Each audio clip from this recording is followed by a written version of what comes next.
Bom dia, boa tarde, boa noite, tudo bem com vocês? Estamos aí para mais um Meta RH Mais Cast. E esse aí, um Meta RH Mais Cast muito especial aí com um convidado, nosso primeiro convidado, vou dar spoiler. E quem está falando aqui é o Leandro, né? Vou ser o host. Eu sou um homem branco, de cabelo curto, já castanho, mas já querendo ficar grisalho. Tô vestindo uma camisa azul, uma calça cor bege, assim. E só rapidinho para descrever o ambiente, né? A gente está numa sala onde tem uma TV no fundo, tem uma mesa de madeira, cada um está com um microfone aqui, e assim eu descrevi a maioria dos podcasts que existem. E eu estou aqui com os meus amigos para tocar um papo sobre diversidade, né? Mais propriamente dito, né? Um olhar para a diversidade nas empresas, né? Diversidade, equidade e inclusão. E eu vou pedir para os meus amigos agora se apresentarem, falarem um pouco aí desse background Boa. maravilhoso. Bom, prazer novamente. É muito bacana estar gravando novamente aqui o podcast da MetaCast. E eu queria, né, me apresentar, fazer a autodescrição rapidinho. Eu sou uma mulher preta, né, de pele marrom, tô com um macacão preto, cabelos cacheados, meio loiros. E eu estou nessa jornada de diversidade e inclusão fazem 4 anos. E, né, basicamente, hoje, junto com a Meta RH, nesse processo de construção aí de diversidade internamente e para os nossos clientes também. Então, estou super feliz de participar desse papo hoje. Bom, oi pessoal, eu sou o Luque Vicente, eu tenho aí, acho que pouco mais de 7 anos de experiência no segmento de recursos humanos, 5 deles atuando com comunicação e marketing aqui na Meta RH. Eu sou um homem branco, de cabelos curtos, castanho, estou usando um óculos de grau e uma camiseta preta. E estou feliz de estar aqui com vocês hoje, obrigado pelo convite. Legal. Oi, pessoal, que felicidade de estar aqui com vocês hoje. Obrigado pelo convite. Eu sou o Edilson Moura, todo mundo me chama de Ed, então eu sou o Ed para todo mundo. Eu sou um homem branco, estou vestindo aí uma camisa marrom, uma calça cinza, tenho cabelo platinado. E sou um homem gay cis e sou diretor de contas no LinkedIn aqui da América Latina. Assim como o pessoal que está aqui na sala também, já estou nessa jornada de diversidade há um tempo. Atualmente, eu estou líder da célula de diversidade LGBTQIAP+, para o LinkedIn aqui do Brasil. E, bom, tenho certeza que a nossa conversa vai ser maravilhosa. Estou super animado. Que legal. Boa. Sem pressão, tá, Ed? Isso é o Sem primeiro pressão. convidado nosso. Meu É só o nosso Deus. primeiro convidado. Super tranquilo. Super tranquilo. Tranquilo, só tive algumas crises no meio do caminho até chegar aqui. Mas faz parte mesmo, vai mandar super bem. E, assim, é legal a gente até começar esse papo falando um pouco sobre nosso momento atual de DI. E legal, acho que isso é até importante da gente falar. A gente não queria datacast nenhum, mas a gente vai acabar datando.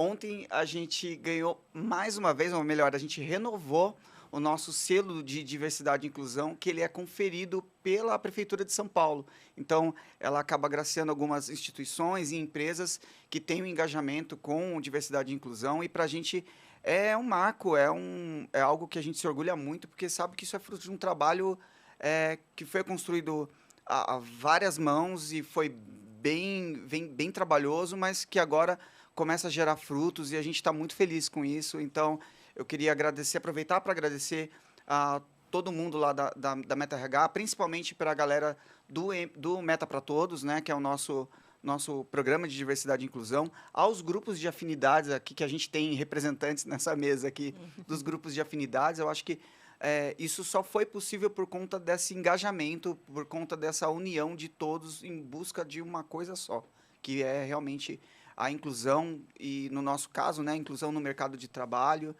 E esse até é o motivo do Ed estar aqui, inclusive, né, para a gente poder trazer mais sobre isso. Ele como representante aí de uma plataforma super importante também no mercado de trabalho, né, a gente falar sobre Legal. diversidade e inclusão, não só no aspecto nacional, mas talvez a gente rabiscar alguma coisa aí de Latam, né, de Latinoamérica. Boa. Beleza? Boa, Lê. Legal. Gente, vamos começar falando do básico aí. Básico. Do básico do básico. O básico já dá para falar horas de básico. Eu queria começar puxando, assim, como é que vocês sentem um cenário assim, de diversidade e inclusão nas empresas? Assim, qual a percepção de vocês em relação A gente pode falar um pouco mais sobre vaga, sobre demanda, né? Requisições de empresas.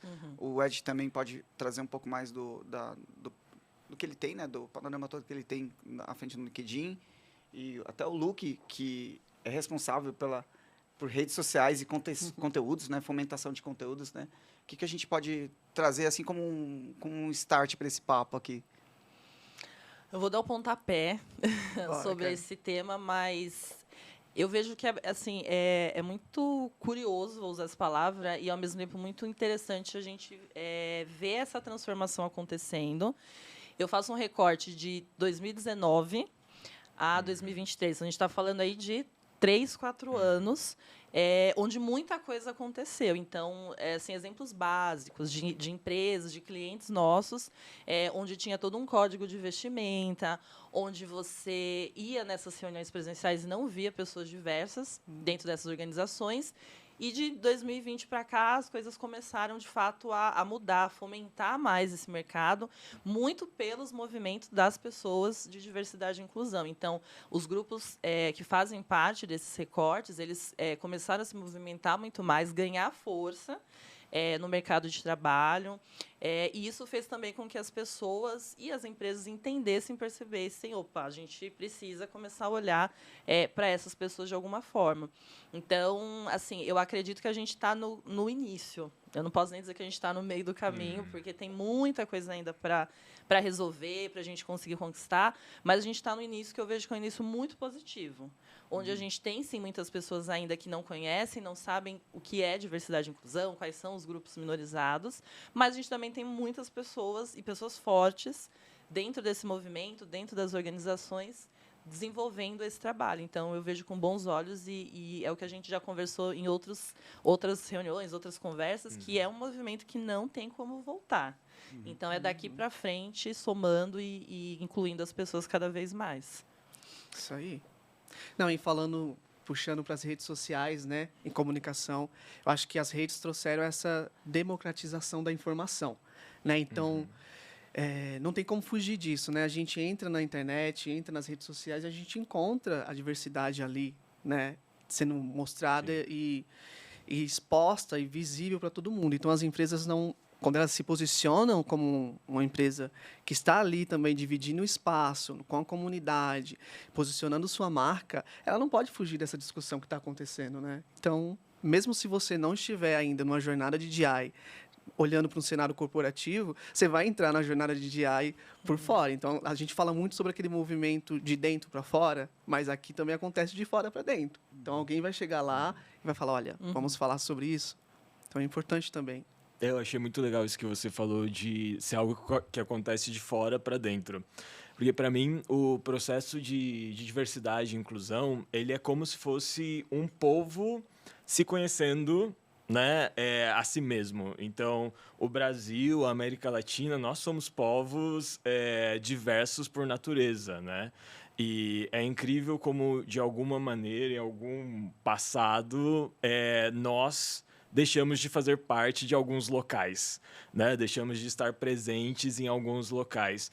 E eu acho que esse processo de diversidade e inclusão, ele é uma redescoberta de nós, brasileiros, brasileiras e brasileiros, e também de todos os povos latino-americanos, de quem nós somos, né? E porque nós precisamos estar nas empresas, as empresas são feitas de pessoas e, como você falou, né, Luke, é de fora para dentro. Estamos, acho que, fazendo e reocupando esses lugares que, em algum momento, a gente deixou de ocupar. E, realmente, eu vejo que agora nós temos dado, nós como pessoas mesmo, cidadãos, a gente tem dado muito mais importância para isso, né? Para que isso esteja presente, que a gente se identifique com as empresas que a gente consome, por exemplo, ou as empresas que a gente está, que a gente gostaria de trabalhar, né? Então, acho que é uma pauta que está cada vez mais em alta mesmo e tem que estar, porque ela é parte de quem nós somos, né? Entendi. E tem um aspecto interessante que não existia antes, de grandes investidoras cobrando isso das próprias empresas. Então, agora além de tudo, a gente está falando de dinheiro. Então, existe também toda uma questão financeira por trás de grandes investidores, como a B3, por exemplo, né, que colocou a agenda ali de 2025, 2030, para que as empresas que fazem parte do grupo deles coloquem altos executivos, CEOs, em cargos, né, de tomada de decisão. E que essas pessoas sejam pessoas de diversidade e inclusão. Então, é o que a gente fala, se não for por amor, a gente sabe que vai doer no bolso. Então, de alguma forma, as empresas vão entender que precisa ter diversidade dentro das suas empresas. Tá, legal. Então a gente entende que esse movimento, né, de diversidade e inclusão tem que ser algo que ele acontece de forma orgânica, porque assim, é de dentro para fora. Mas eu queria entender assim, qual seria um fator que contribui de forma negativa ainda para que outras empresas também não tenham programas de diversidade e inclusão ou não olhem para esse aspecto na corporação, sabe? Vou começar daqui, tá? Então, acho que dentro daquilo que a gente conhece, a gente fala muito sobre a questão dos espaços ocupados, né? E como o próprio Ed falou. E aí eu vou trazer um exemplo muito prático. A gente lidar com muitas empresas que, quando você vai para esses espaços, são pessoas iguais. Iguais em que sentido, né? Pessoas que têm ali as mesmas características, que vivenciaram ali os mesmos espaços, até a questão financeira é muito similar. E elas não vivenciaram e não conhecem, não convivem com pessoas diferentes delas. Então, já existe essa barreira no sentido de, mas por que eu preciso incluir pessoas diferentes de mim se aqui está dando certo? Então, existe, como o Luke falou, a questão do viés, existe também essa questão da falta do conhecimento em relação a olhar para o outro, entender de onde ele veio, o que ele passou e por que ele hoje faz parte de um grupo minorizado. E também existe a questão da própria cultura da organização. Se a gente fala de uma cultura organizacional muito tradicional, você, por exemplo, introduzir um tema de diversidade LGBT, uma questão de pessoas trans, é muito complicado, porque as pessoas elas não lidam com isso no seu dia a dia. Então, acho que são vários desafios, Lê, mas a principal barreira que eu vejo hoje é, de fato, as pessoas não estarem abertas a minimamente ter um diálogo e conversar para a gente falar assim, bom, vamos chegar no equilíbrio e entender o que pode ser bom para todo mundo. Sim, tem essa questão, né, da estrutura social, dos vieses, né, como o Ed disse, as empresas são feitas por pessoas, né? Eu acho que, olhando para um cenário corporativo, deve ter também a questão do posicionamento, né? Quando a Kelly trouxe isso, né? A diversidade não tem como voltar para trás. Então, acho que também tem um receio de como lidar. Como eu vou lidar com um caso de racismo, com capacitismo, né? Quando você inicia uma jornada de DI, você tem que estar disposto a também dar voz para essas pessoas. Então, acho que tem um pouco dessa questão também. E tem a questão do incômodo também, né? Porque eu acho que, principalmente quando a gente fala de empresas familiares, que familiares, as nossas famílias são geralmente muito parecidas, né? São pessoas que se comportam da mesma forma, que têm os mesmos costumes. E muitas vezes essas empresas elas começam pequenas, crescem e elas vão replicando aquela foto familiar nas suas estruturas que vão crescendo, né? E aí eu acho que é onde a gente, por talvez não ter o conhecimento, por não ter convivência, como a Kel falou, acaba criando ali um ecossistema que ele é muito igual, né? Ele é muito parecido, ele só replica modelos. E fechado também. E fechado, exatamente. A famosa bolha, né? A famosa bolha. Eu tava tentando não usar a famosa bolha, mas não dá, né? Não tem como. Uma bolha. E normalmente é uma bolha, como a gente sabe, branca, né? Masculina, cis, que vai replicando todos aqueles privilégios também. Então, acho que é muito, principalmente, né, para essas situações, existe o incômodo de você ter que fazer uma correção de rota. E muitas vezes nós não estamos dispostos a fazer isso. Então, acho que esse é um dos empecilhos, porque, vamos dizer, voltando na pergunta anterior, né, no tópico anterior, nós somos uma sociedade, um país, uma população que é naturalmente diversa. Então, se eu tenho uma empresa que ela não reflete de nenhuma forma o que está fora, né, o que é o país onde ela está, algo como é que é? Algo de certo não está Algo de- errado, alguma coisa assim? Algo de errado não está Algo, certo. algo de errado não está certo. Porque o que está acontecendo, né? Então, realmente, acaba sendo uma correção de rota que você tem que fazer. Porque você não está trazendo o que, né, a sua comunidade, a sua sociedade, ela não se reflete ali.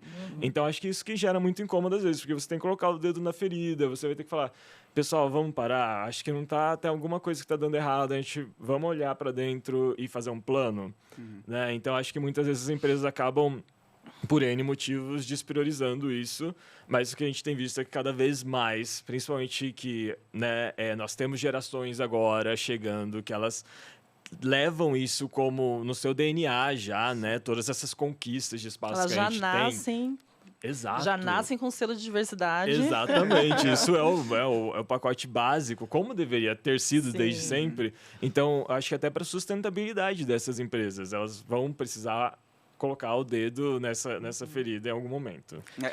A Kel, desculpa, a Kel fala muito sobre esse negócio do medo do medo do desconhecido. Então, a falta de conhecimento acaba promovendo esse tipo de cultura mais retrógrada, sem espaço para acolhimento, né? Então, acho que isso acaba sendo um fator também, né, Kel? E o Ed falou uma coisa que aí eu lembrei, falei, puxa, acho que é importante compartilhar. E a gente tem um outro lado dessa questão do corporativo, que então a gente tem empresas que não têm nada de diversidade, mas querem, porém não sabem como fazer. E a gente tem empresas que falam, vamos fazer diversidade, mas sem nenhuma representatividade dentro das suas empresas. Vamos fazer de qualquer jeito. Vamos fazer a diversidade, mas quais são as pessoas que vão participar desse comitê, da criação dessas políticas? E quando você olha, como o Ed falou, são pessoas brancas, tá, mas quais são os recortes que elas representam? Então, tem também uma necessidade do mercado, mas um despreparo também das organizações de como fazer, por onde eu começo, que pessoas eu preciso trazer junto para fomentar isso dentro da minha organização. E é interessante também, eu estava tendo uma troca com o Miguel Marques, né, que faz parte da nossa equipe, é um homem trans, e a gente estava falando sobre a passabilidade, né? Às vezes uma empresa inicia um projeto de DI e mesmo assim ela fica ali presa a padrões cis, né, que são ditos como normais, né? Então, mesmo em um recorte de diversidade, mesmo trabalhando uma vaga afirmativa, ainda tem essa procura, né? Eu acho que a Kel pode falar bastante sobre isso também, dentro desse processo de recrutamento, né, Kel? Sim, tem muitas vagas afirmativas, muitas mesmo, mas é como eu falo, nem sempre a vaga afirmativa, ela de fato é afirmativa. Ela reflete a empresa. Tem toda a questão, sim. Por exemplo, se a gente for falar de pessoas com deficiência, a gente sabe que existe uma lei hoje de cotas para as pessoas, para as empresas, que hoje estão com mais de 100 colaboradores.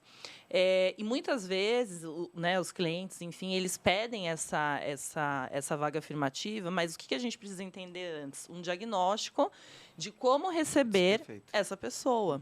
Então, é muito que a gente fala, não adianta você abrir vagas afirmativas, independente de qual recorte seja, e você não ter, o mínimo da estrutura para receber essas pessoas. Você precisa, então, antes de abrir uma vaga afirmativa, sensibilizar a sua equipe, sensibilizar principalmente a liderança que vai acolher aquela pessoa, para que aí sim você consiga iniciar esse processo. Porque fazer a vaga afirmativa é fácil. A gente consegue contratar, a gente fecha essa vaga.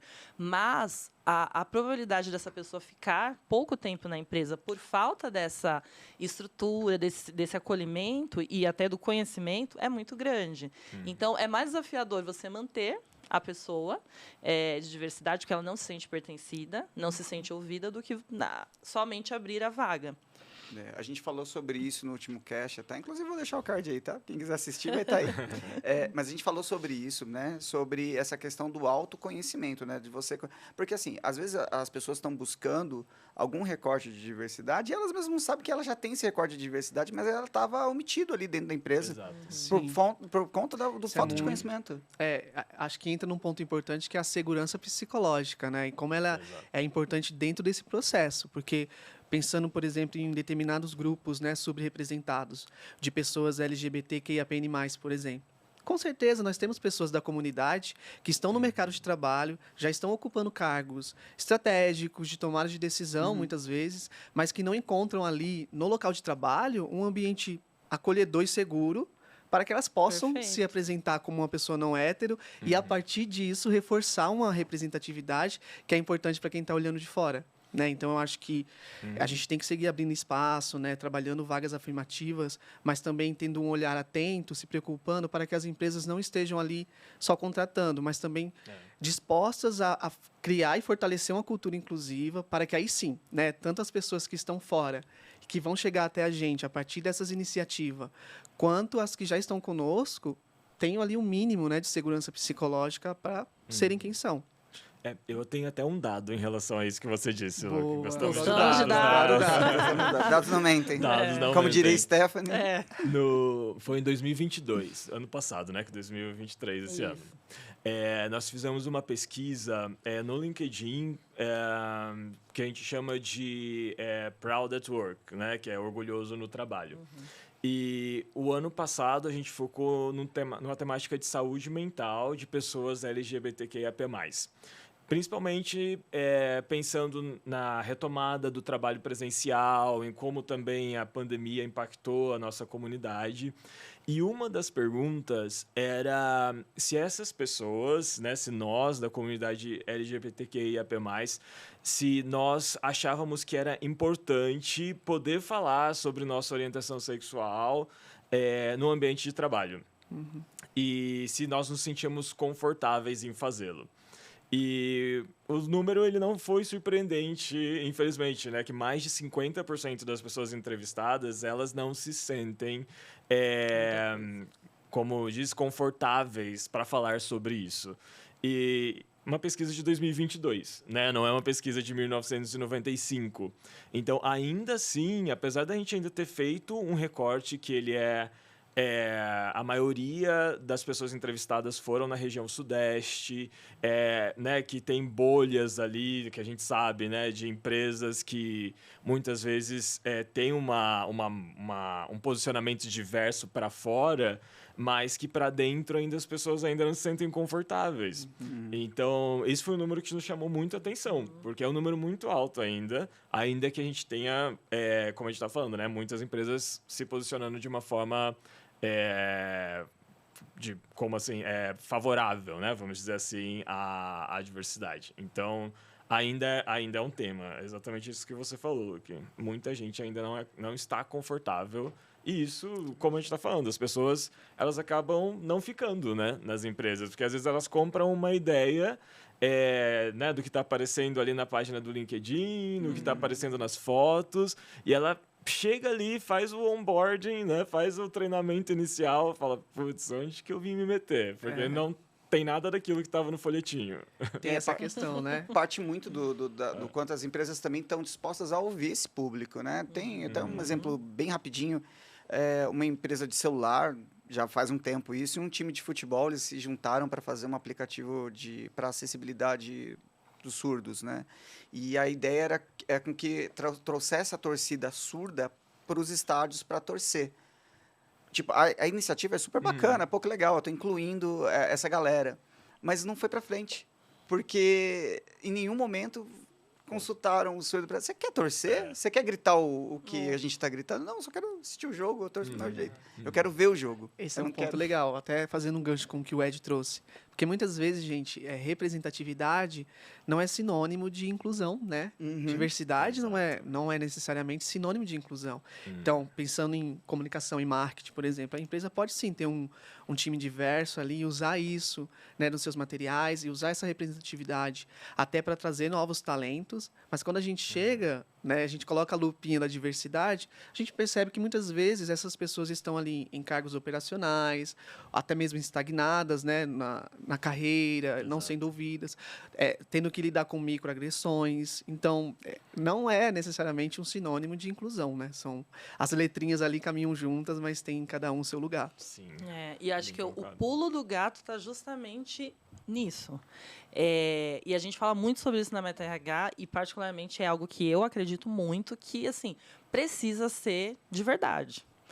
Então, você trabalhar com diversidade, inclusão e equidade, além de todos os aspectos corporativos, você precisa realmente acreditar e fazer com que isso aconteça. Porque é isso, você pode, né, se encantar pelas redes, pela mídia, entra na empresa e fala, meu Deus, não era nada disso que eu imaginei. Você vai sair. Então, assim, a gente acaba ficando ali num círculo, né, vicioso, porque a gente faz projetos, comitês, grupos, vagas afirmativas, contrata bacana, conseguir incluir. Mas a pessoa não está se sentindo pertencente àquela empresa. E aí o número não fecha e E é um a gente processo não avança. que acaba sendo ruim e como diz, oneroso para todo mundo, né? Porque é oneroso para a pessoa que tem que passar pela experiência e acaba, né, que às vezes pode ser traumática, pode ser algo que ela vai levar ali com uma bagagem ruim para as próximas entrevistas, para os próximos processos, e para a empresa, né? Porque ela também teve que colocar investimento, ela também teve que colocar pessoas para trabalhar nesses processos. Então, é isso que a Gal falou, a conta não fecha e todas as pessoas envolvidas ali, sejam jurídicas ou físicas, elas acabam sendo prejudicadas, né? Verdade, Ed. Isso é bem Verdade. complicado. E aí eu tenho uma pergunta assim, bem tranquila em relação a isso, tudo isso que a gente está falando. Como a gente faz para reverter isso? A gente falou um pouco disso no último cast, mas o que a gente, né, o LinkedIn, a própria Meta, Meta RH, o que a gente pode fazer para tentar mudar esse cenário? Assim, a gente como quem está na outra ponta do PJ negócio. ou é PJ o negócio? Como empresa. Como empresa. Então, eu vou dizer exatamente o que a gente, como Meta RH, vem fazendo, que é, gente, abertura para diálogo. Eu acredito que é o primeiro ponto, porque olhando para o outro lado também, é muito do que a gente discute. A gente também não pode achar que todas as pessoas têm a obrigação de saber sobre diversidade, equidade e inclusão.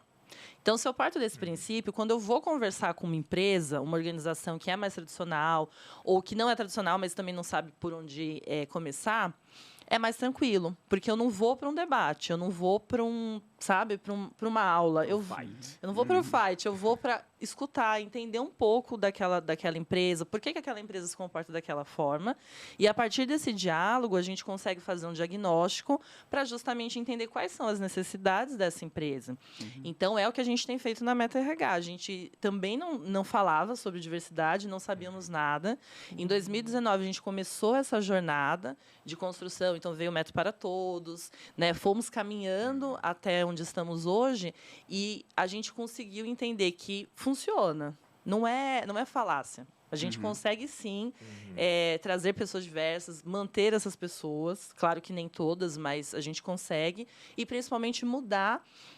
Eu não vou dizer mudar os valores das pessoas que trabalham com a gente, mas fazer com que elas entendam que é importante. O aculturamento que a gente que fala, é o né? aculturamento, né? É um valor da organização, é importante. Então, vamos caminhar junto? Vamos. Então, acho que o primeiro ponto é você estar aberto a dialogar com pessoas, empresas que pensam muito diferente de nós. Primeiro ponto. Sim, com certeza. E depois, vindo para uma questão mais de negócio, é justamente a gente conseguir identificar, diagnosticar qual que é a necessidade desse cliente.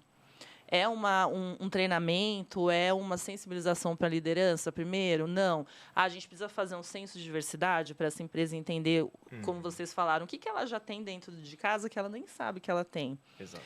Ou não, é a gente criar uma política de diversidade. Então, hoje a gente consegue sentar, fazer esse diagnóstico e, a partir disso, a gente começa a construir junto com esses clientes esse processo, que não é rápido. Se a gente falar de Meta RH, são 3, 4 anos, né, Lê? Sim, Falando mais sobre ou menos, isso. E é. a gente ainda está no início dessa jornada. Imagina um cliente que está começando hoje, em 2023, sem informação, sem saber por onde caminhar. E eu acho que é o impacto social maior que uma empresa pode causar. É realmente trazer essa, como a gente falou, essa correção de rota, né? Porque, idealmente, igual como a Kel falou, ninguém é obrigado, né, obviamente, a saber sobre. Mas, partindo do princípio que nós somos, de novo, né, um país diverso, a maioria da nossa população são de pessoas pretas, não brancas, talvez sim a gente tivesse que ter tido essa formação de base nas escolas, ter visto isso nos livros didáticos, ter aprendido sobre isso. para que a gente, né, realmente conseguisse se ver como um povo, que a gente conseguisse entender realmente e fazer esse diagnóstico sozinhos, né? De, opa, tem alguma coisa errada aqui, não tem ninguém que parece comigo. Mas, infelizmente, a gente não foi por esse caminho. E hoje eu vejo que as empresas, obviamente, né, empoderando pessoas dentro delas para fazer isso, elas têm ajudado a sociedade a fazer essa correção, de realmente colocar ali que diversidade e inclusão faz parte do valor daquela empresa, que é no caso do LinkedIn, por exemplo, né, que posso dar o exemplo real. Então, é algo em que a gente vai considerar tudo que a gente faz. Então, a gente vai desenvolver um produto, esse valor vai ser considerado. A gente vai fazer um evento, a gente vai passar por isso. A gente vai abrir um escritório novo, a gente vai pensar nisso também. Porque não é só você falar, beleza, né, temos diversidade e inclusão, vamos fazer uma palestra em junho para as pessoas LGBTs, uma em novembro para as pessoas pretas, uma em março para as mulheres. Aí acabou. Bate a meta, tá tudo certo. Não é isso, né? E eu acho que é aí onde as empresas, as que realmente estão levando a sério, que estão colocando isso para rodar, elas vão fazer... É o impacto, é o legado que elas vão deixar para as comunidades, para as sociedades onde elas estão inseridas, né? Então, pessoas que são mais bem informadas sobre quem elas são, sobre as desigualdades, sobre a necessidade de incluir os outros. Porque depois aquele colaborador ou colaboradora que sair dessa empresa, eles vão levar essa informação para a próxima e vão, né, passar isso para frente. Então, eu acho que é um papel assim que as empresas, novamente, que levam esse tema a sério, estão trazendo e é super crucial. Então, só de você conseguir empoderar pessoas dentro da sua instituição para que elas trabalhem isso, que elas comecem do zero, como a Kel falou, você está começando hoje, mas você tem uma liderança que ela tá envolvida, que ela tá te patrocinando ali para você falar, ela tá te dando um orçamento para você trabalhar isso também, porque também não, né? Porque daí a gente sabe muito bem. Dá pra trabalhar de graça. Você quer chamar o palestrante também, que já é minorizado, e pedir para ele fazer uma palestra de graça. Então, assim, tem que fazer, né? Ao criar esses mecanismos internos, eu vejo um impacto gigantesco. Então, tem vários exemplos que a gente consegue ver. Obviamente, eu falo em nome de onde estou trabalhando hoje, mas existe todo um caminho que ele já está sendo seguido. Muitas empresas já estão muito avançadas nisso. A gente tem vários nomes grandes, brasileiros principalmente, que já estão numa jornada de diversidade já faz algum tempo, já são casos de sucesso no exterior, inclusive, também.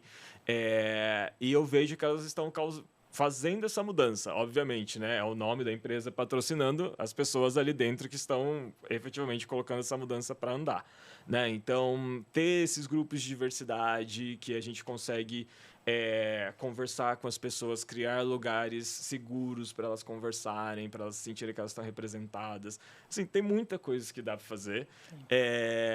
Acho que não precisa ser nada ultra sofisticado, porque às vezes a gente quer, né, colocar um plano muito sofisticado Tecnologia e acaba... de foguete. Exato, sabe? E não consegue fazer nada. Mas só, assim, de você, como empresa, conseguir criar um espaço onde você possa empoderar as pessoas minorizadas e que elas consigam tocar ali os projetos com o apoio da liderança, com o orçamento para trabalhar com isso, eu acho que já é um primeiro passo gigantesco e que está na mão de todo mundo, né? Assim, de todas as empresas. A possibilidade, tenho certeza que a diversidade já está ali dentro, como o Luke e a Kel falaram. É só você empoderar essas pessoas e ajudá-las a puxar essa pauta, né? Sim, é um ponto importante que você trouxe também, a Kel pincelou um pouco, que às vezes entra num lugar de comparação, né? Talvez empresas de pequeno porte, até médio porte, acabam se comparando com grandes nomes, né? Empresas com grandes cases em DI, e assumindo que elas já têm ali uma estrutura ou até mesmo uma cultura forte, mas muitas vezes essa empresa de grande porte também iniciou a jornada revisitando lugares e etapas que aparentemente são primárias, mas que são muito importantes para o processo, né, para a jornada. Então, acho que a Kel trouxe isso também, e faz um link com o trabalho, né, de uma consultoria, o trabalho da Meta RH e de outros parceiros estratégicos, que é você, mesmo dentro de uma carteira, né, com clientes de diferentes portes e segmentos, vai conseguir identificar as necessidades, os objetivos, fazer um mapeamento e, dentro da possibilidade de cada empresa, possibilitar que ela inicie a sua jornada. Então, é um caminho para todas as empresas, né? Acho que não só para grandes empresas. E até aproveitando, a gente estava um pouco batendo um papo aqui em off antes de começar, e o Ed trouxe um pouco, né, falando do cenário, assim, Latinoamérica mesmo, de como tá. E eu acho legal até a gente trazer, assim, quanto a gente está atrasado, ou quanto a gente está avançado em relação a outros amigos hermanos, assim, por volta do Brasil. Sim, é verdade. A gente estava falando sobre isso no começo e, de novo, né, nós como região, né, como América Latina, existem várias, talvez, correções, a gente conseguir se enxergar como um povo latino-americano e saber, né, que o Brasil é parte da América Latina, Sim, né? gente, Porque muitas vezes, importantíssimo. exato, as pessoas falam, você trabalha com Brasil e Latam? Não. Sim, né? É meio que redundante, mas eu acho que na América Latina a gente tem desafios diferentes, né? Apesar de a gente ser um povo, uma região só, a gente tem histórias diferentes, a gente tem processos de colonização diferentes desses países que geraram aí lacunas diferentes, né? Talvez desafios diferentes para a diversidade e inclusão. Aí sim, como eu tenho trabalhado nos últimos... Na verdade, a minha carreira inteira eu trabalhei muito com o nosso continente inteiro, de México, América Central e América do Sul também. E a minha percepção é que aqui no Brasil a gente tem, eu acho que uma força, assim, um engajamento maior no tema. Talvez porque a gente fale mais, talvez porque a gente tenha... pessoas dentro das empresas trazendo esse tema também. Talvez porque a gente tem uma demanda maior também da sociedade pressionando, né? Porque, como a gente estava falando, as pessoas mais jovens, as novas gerações, nós mesmos que estamos aqui nessa sala, a gente considera outras coisas, né? Outros fatores além de preço ou além de qualquer outra coisa na hora que você vai consumir algo. Então, hoje, por exemplo, você vai consumir um serviço, você vai pelo menos pensar rapidamente se aquela empresa ela financia alguma coisa que possa ser contra quem você é, né? Então, ou se ela tem ali ações que são afirmativas, né, para vários recortes de diversidade. Então, eu vejo que no Brasil a gente serve de exemplo, sabe, para a maioria dos outros países. Vejo que a gente está muito avançado, principalmente em relação a tecnologias corporativas, sabe? Então, como a gente estava falando, criar grupos de afinidade, ter departamentos ou, de repente, times, né, que falam sobre isso. Comitês também. que falem sobre isso. Então, eu vejo muitas pessoas vindo até nós, de outras nacionalidades, perguntando e pedindo casos de uso, casos de sucesso, né, na verdade também, exemplo, como fazer, como começar. E eu acho que isso também é um sinal que nós, como sociedade, a gente está se redescobrindo, talvez, numa velocidade um pouquinho mais rápida aí do que talvez os outros países, né? Mas, de qualquer forma, esse tema ele existe, ele está presente em todos os lugares. Então, do mesmo jeito que eu falo, por exemplo, de marca empregadora aqui com os meus clientes do Brasil, eu também falo com os clientes do México e eu vejo que lá as diferenças, os desafios com eles são um pouquinho mais diferentes, né? Então, assim, não necessariamente eles têm um desafio único racial ali. Eles também têm a questão da mulher, né, que ainda também ali eles precisam avançar um pouquinho mais, né? Ainda tem a questão das pessoas LGBTQIA+, que precisam também estar mais presentes. Então, para responder direto essa pergunta, eu acho que a gente está mais à frente. Eu acho que é a nossa responsabilidade puxar os nossos amigos, amigas e amigues dos outros países juntos, sabe? Mostrar, gente, olha só, é importante tá dando resultado, as nossas empresas estão crescendo, nós estamos se sentindo mais pertencentes também, mais felizes como pessoas, né? Porque a gente está se vendo nas empresas. E puxar essa pauta junto com o pessoal. Mas definitivamente é algo que aparece em todas as conversas, gente. Seja de qual país for, em algum momento a gente vai falar, elas vão trazer o tópico de diversidade e a gente vai tentar assessorar, né, da melhor forma ali com o conhecimento que a gente tem. Você estava falando sobre essa questão de colonizações, enfim, e é interessante mesmo, porque a gente percebe que cada país ele vive uma onda. E aí eu diria que o Brasil realmente está numa onda muito forte de diversidade e inclusão, acho que até por isso que, vamos dizer, a gente está um pouco mais avançado nesse aspecto, como outras não. E se a gente falar, por exemplo, da questão de escravidão, que o Brasil foi o último país... Exato. Então, era a mesma coisa. Nossa, o Brasil não vai, né, abolir. Então, eu acho que é uma troca nesse sentido. A gente tem que entender que eles não estão no mesmo movimento, mas estamos todos caminhando para que isso aconteça. Cada um dentro do seu time, vamos dizer assim, de crescimento, desenvolvimento cultural. Porque cada país tem alguns aspectos ali que são muito diferentes. E é legal esse negócio do ritmo, né? Porque a régua vai aumentando também.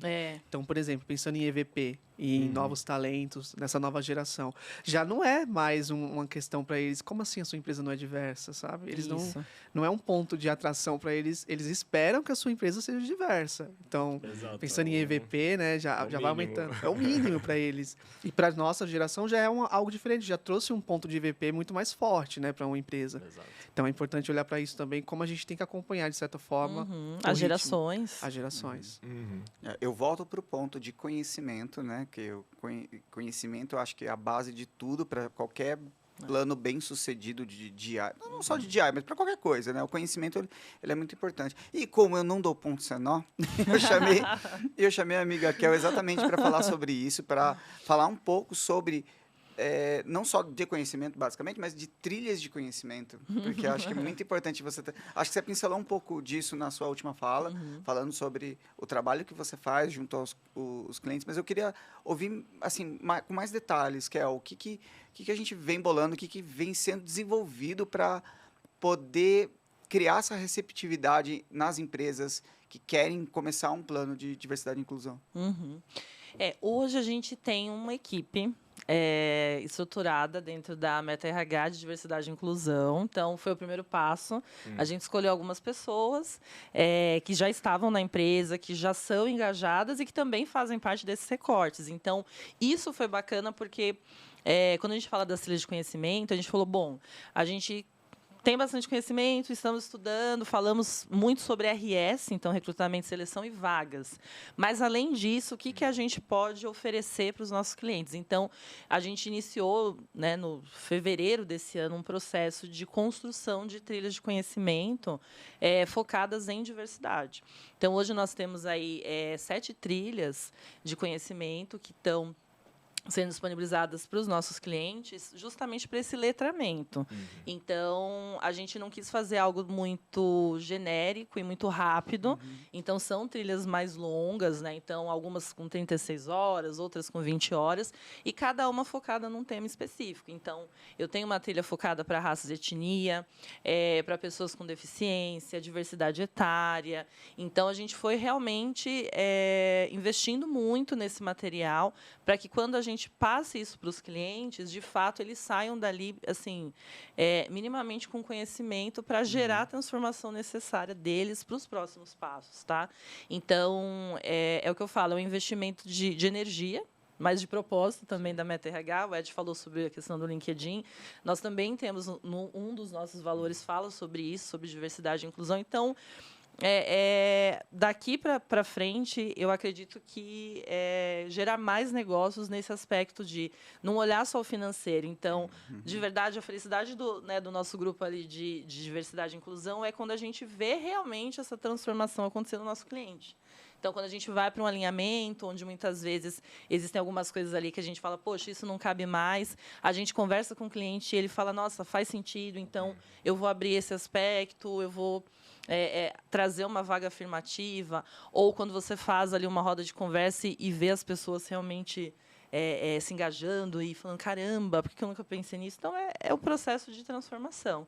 Então, essas trilhas elas foram muito, muito bem construídas, com bastante carinho, porque, de fato, a gente sabe que vai fazer a diferença aí para os nossos clientes.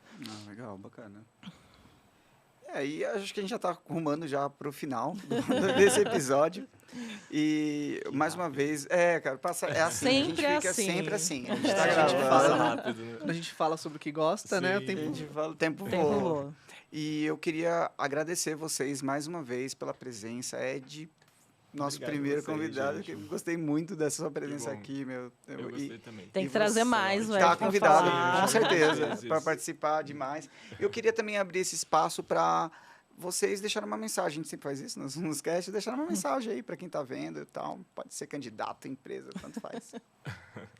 Quem começa? Vai, Luke. Bom, eu acho que uma mensagem que eu posso deixar, que é bacana, é entender que essa jornada, né, em busca de uma cultura inclusiva, ou até mesmo de conhecimento, de letramento, é uma jornada coletiva, muitas vezes, pensando inclusive, né, no contexto corporativo, mas também é uma jornada individual. Então, eu falo por experiência própria, né? Quando a Meta RH iniciou a jornada dela, eu também iniciei a minha, como pessoa, como profissional.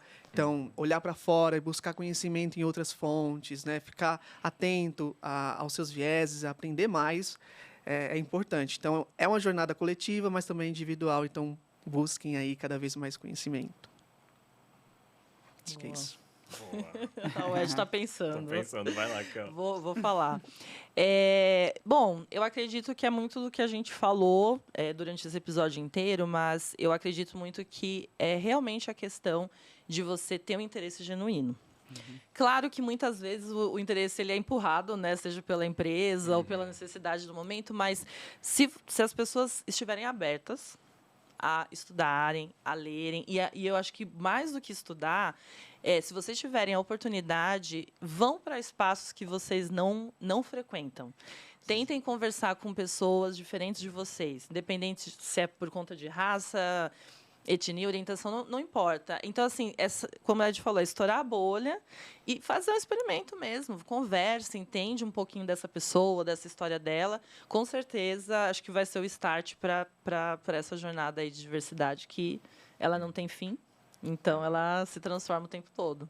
Ela é contínua, né? Eu acho que também a minha mensagem final é muito sobre isso. Pensar no como é bom você entrar no local de trabalho e você se ver refletido nele.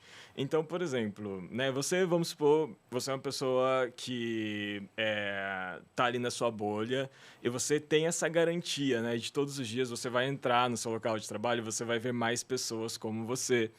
E isso vai te dar a confiança para você falar as ideias que você tem, vai te dar a segurança de você poder ser você mesmo, e vai te dar uma possibilidade de entregar o seu melhor, né? Então, pensa nisso ampliado para todas as pessoas, né? Pensa nisso, você ter esse mesmo privilégio, que não deveria ser um privilégio, mas para todas as pessoas que estão ali, para todas as diversidades, né? Eu falo isso muito também como uma experiência pessoal, sabe, Luke? Porque eu também venho de uma jornada profissional onde não necessariamente lá no início eu conseguia ser exatamente quem eu sou em todos os locais. E a gente sabe, dentro de nós, o quão diferente e quão mais satisfatório é você estar num local onde você realmente consegue ser todas as cores que que você realmente consegue se colocar da forma que você colocaria. Você consegue ver o quão melhor e mais potencializados são os seus resultados também.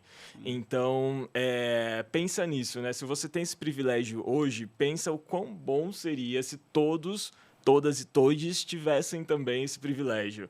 Se a gente está falando de resultados econômicos, pensa na potencialização de resultados que isso traz, né? Então, acho que essa é a minha provocação, sabe? Se você se sente confortável entrando em um lugar, pensa o quão melhor seria se todos se sentissem também confortáveis. Seja ele, né, de repente, na sua empresa, ou no restaurante, ou, como a Kel falou, nos lugares, né, que você frequenta. Então, acho que é essa mensagem que eu gosto de deixar no final. Pô, perfeito. Melhor não tem. E é isso, gente. Eu queria também agradecer você que ficou aqui com a gente assistindo. Esse papo tá muito gostoso e muito legal. E convidar vocês para acessar também o nosso site, né? Lá a gente fala mais sobre o que a gente faz, tudo como a gente pode inclusive ajudar outras empresas a passar por essa jornada que a gente passou aí de construção.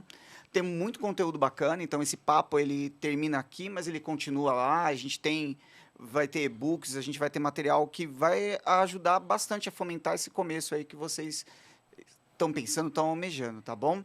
E é isso, eu vou deixar o contato dos meus amigos também aqui na descrição desse vídeo de hoje. Mais uma vez, obrigado, gente. Valeu, até a próxima. Valeu, gente. Valeu, Tchau, gente. tchau. Tchau, tchau. Tchau, tchau.